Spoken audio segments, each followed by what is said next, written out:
Hello manager, நாங்க ரூமை vacate பண்றோம். எங்களோட பில் எவ்வளோன்னு சொல்லுங்க. ஒரு நிமிஷம் மேடம், இப்பவே சொல்லிடுறேன். மேடம், எங்க ஹோட்டல்ல உங்க ஸ்டே எப்படி இருந்துச்சு மேடம்? ஹாப்பியா என்ஜாய் பண்ணீங்களா? பரவாயில்ல பரவாயில்ல. சரி, எவ்வளோ பில்னு சொல்லுங்க. உங்க பில் அமௌண்ட் 25,000 ஆகுது மேடம். என்னது 25,000? ஒரு நாள் தங்குனதுக்கு 25,000? என்னய்யா கொள்ளை அடிக்கிறீங்களா நீங்க? மேடம் கோவப்படாதீங்க மேடம். எங்க ஹோட்டல்ல தங்குனா இருக்கிற ஃப்ரீ வசதி எல்லாம் யூஸ் பண்ணிக்கலாம். அதுக்கும் சேர்த்துதான் மேடம் இந்த பில்லு. என்ன ஃப்ரீ வசதியா? அது என்ன ஃப்ரீ வசதி? வாங்க மேடம் காட்டுறேன். இதோ பாருங்க மேடம், ஸ்விம்மிங் பூல். இதை நீங்க ஃப்ரீயா யூஸ் பண்ணிக்கலாம். ஆனா நான் தான் இந்த ஸ்விம்மிங் பூல்ல குளிக்கவே இல்லையே. நீங்க யூஸ் பண்ணாட்டி நாங்க என்ன பண்ண முடியும் மேடம்?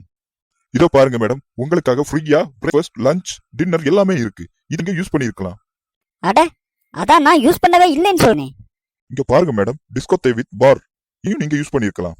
யோ மேனேஜர், அதான் நான் இது எதையும் யூஸ் பண்ணலன்னு சொல்றேன்ல. சாரி மேடம், நீங்க யூஸ் பண்ணலைன்னா நான் அதுக்கு பொறுப்பாக முடியாது. ஓ, அப்படியா விஷயம்? இந்தாயா 5,000 ரூபாய். என்ன மேடம், 25,000 ரூபாய் கேட்டா 5,000 ரூபாய் கொடுக்குறீங்க? அந்த 20,000 ரூபாய் நீ என் புருஷனுக்கும் எனக்கும் இடம் வந்து படுத்ததுல கழிஞ்சிடுச்சு. ஐயோ மேடம், நான் தான் உங்க இடையில வந்து படுக்கவே இல்லே. நாங்க கொடுத்த ஆஃபரை நீ யூஸ் பண்ணனா நாங்க எதுவும் பண்ண முடியாது. யாருக்கிட்டடா விளையாடுற சொட்ட தலையா? பொட்டமாடா.